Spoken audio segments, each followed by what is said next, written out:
Joining me live now is Ukraine Ambassador to Australia, Vasyl Myroshnychenko. Vasyl, thanks so much for your time. As you watch that story, it's just a reminder, isn't it, that there is really no end in sight? Oh, it's a very moving story. I was actually talking to one New Zealander the other week, and they told me about this apartment in eastern Ukraine where a lot of Australians and also New Zealanders, but also, as we've seen, the Irish, all the expats who are now fighting in Ukraine can find refuge and get a break from war. But war is real. It's very confronting, and lots of people get killed. Yeah, we see this in the context of leaders meeting in NATO there. We see the Ukrainian leader has a lot of fans, and he's also demanding, really, that Ukraine be admitted into that NATO alliance. Can you see that that might be provocative, or are we past that point? There is no single country which deserves more than Ukraine to become a NATO member.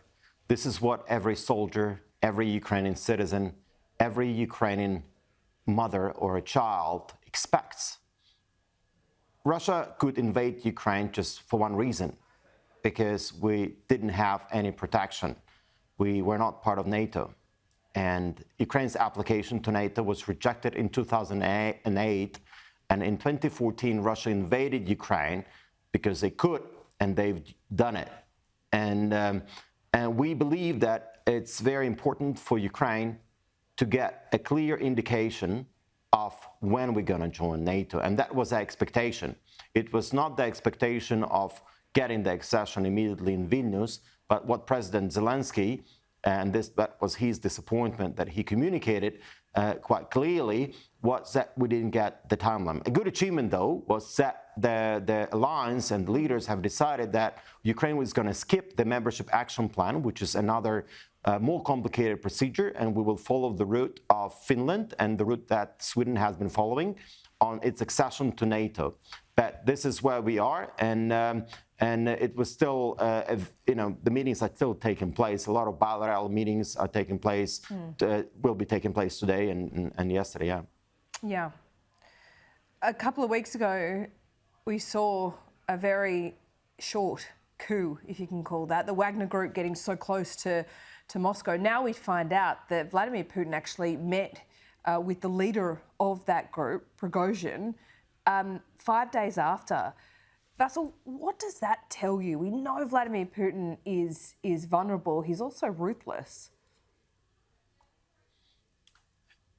Well, it shows me that he's very weak because from traitor to somebody that he called him a traitor, Prigozhin killed 22 Russian soldiers, shot down several helicopters and a jet, and then he's now being received by Putin for some negotiations and some talks.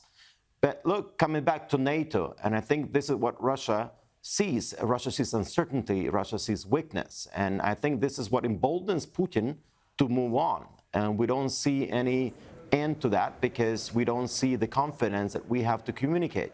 Because that's the confidence that the NATO alliance can communicate to Russia, which will make a difference. This is what's going to save lives, and this is what's going to stop the war.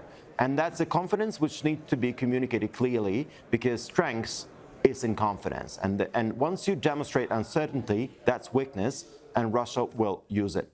Yeah, and I'm sure your president will be certainly communicating that to our Prime Minister later today. I think there's a meeting on the cards at Vasyl. Always good to talk to you. Thanks so much. Thanks a lot for having me.